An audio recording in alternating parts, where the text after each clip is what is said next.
کبریائی و بڑائی حمد و ثنا اللہ رب العزت کے لائق و زیبا ہے کہ جس نے ساری کائنات کو بسایا، وجود بخشا، آسمان و زمین چاند ستاروں سے مزین کیا، انبیاء علیہ الصلوۃ والسلام کا سلسلہ دراز کیا تاکہ ہم انسان، ہم آدم کی اولاد جو اللہ کی پسندیدہ راہ ہے، جو اللہ کو مقصود ہے ہمیں زندگی دینے سے، وہ مقصد ہمیں حاصل ہو جائے۔ بعد و درود و سلام نازل ہو تمام انبیاء علیہ الصلوۃ والسلام پر، بالخصوص آخر نبی جناب محمد رسول اللہ صلی اللہ علیہ وسلم پر۔ اللہم صلی وسلم علی نبینا محمد وعلی آلہ وصحبہ اجمعین۔ حاضرین، جیسا کہ آپ اور ہم یہ بات جانتے ہیں، یہ رمضان مبارک کا مہینہ آتے ہی ایک اور عبادت جہاں روزہ انسان کی زندگی کا حصہ بن جاتا ہے، اس مہینے کے اندر نمازیں اور تراویح کی عبادت کی ادائیگی میں ایک مسلمان مصروف ہو جاتا ہے، وہیں پر ایک اور اہم عبادت اور ایک اہم اسلام کی بنیاد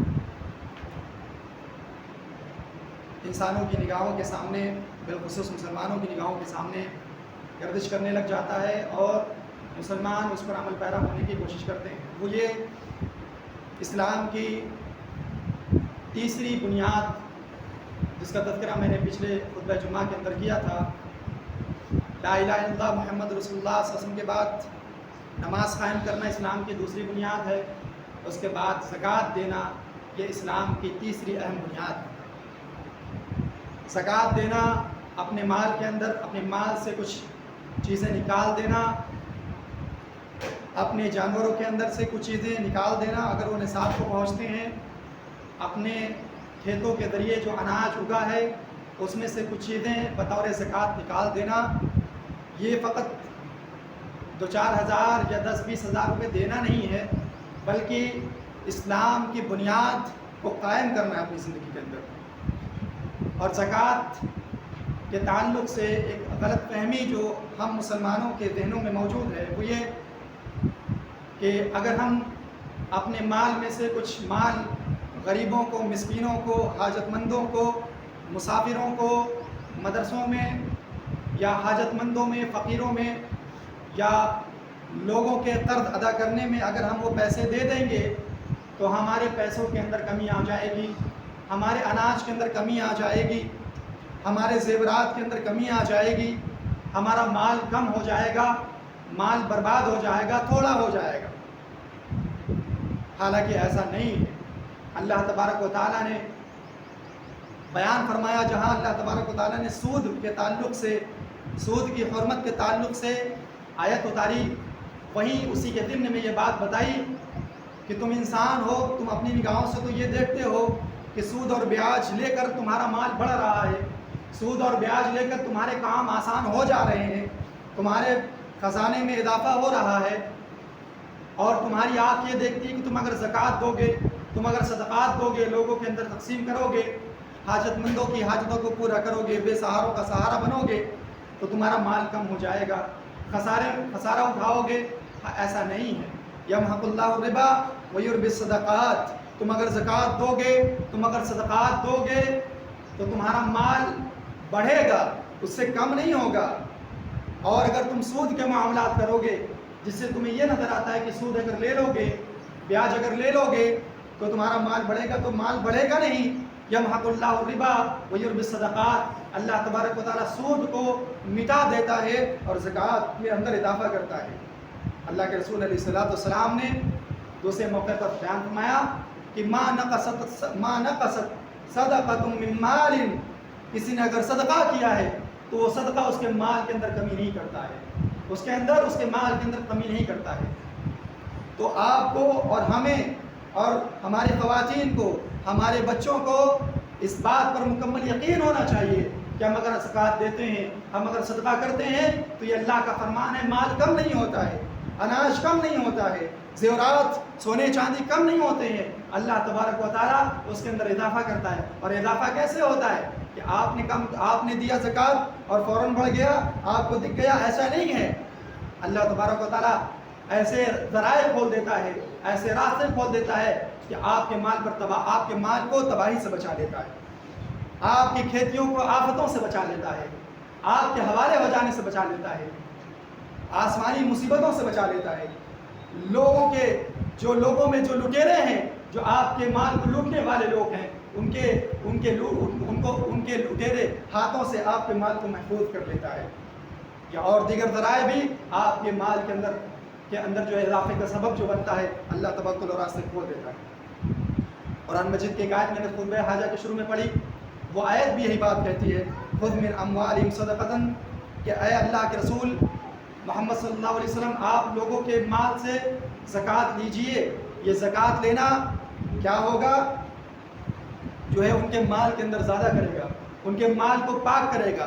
زکوٰۃ کا ایک معنی یہ بھی ہے، زکوٰۃ کا جہاں ایک معنی یہ کہ زکوٰۃ کا معنی بڑھنے کا ہوتا ہے، اضافہ ہونے کا ہوتا ہے، وہیں زکوٰۃ کا ایک معنی یہ ہے۔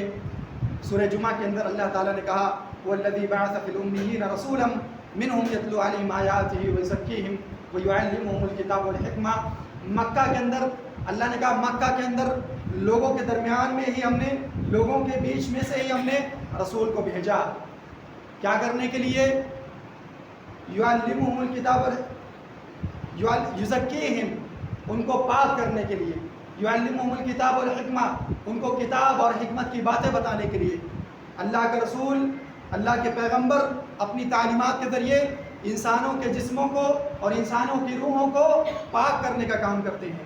زکوٰۃ کا معنی اس آیت کے اندر یہ ہے کہ اگر ہم اللہ تبارک و تعالیٰ کے تعلیمات پر، اللہ تبارک و تعالیٰ کے احکامات پر عمل پیرا ہوں گے تو ہماری روح پاک ہوگی۔ اسی طریقے سے اگر ہم اپنے مال کے اندر زکوٰۃ کی ادائیگی کرتے ہیں تو کیا معنی ہوگا؟ ہمارا مال یہ گندگیوں سے پاک ہو جائے گا، زکوٰۃ دے دینے کی وجہ سے آلائشوں سے پاک ہو جائے گا۔ اللہ کے رسول علیہ السلام نے معاذ بن جبل رضی اللہ تعالیٰ عنہ کو جب یمن کی طرف بھیجا تو ان کو حکم دیا، ان کو رہنمائی کی، کیا کہا؟ ادعوہم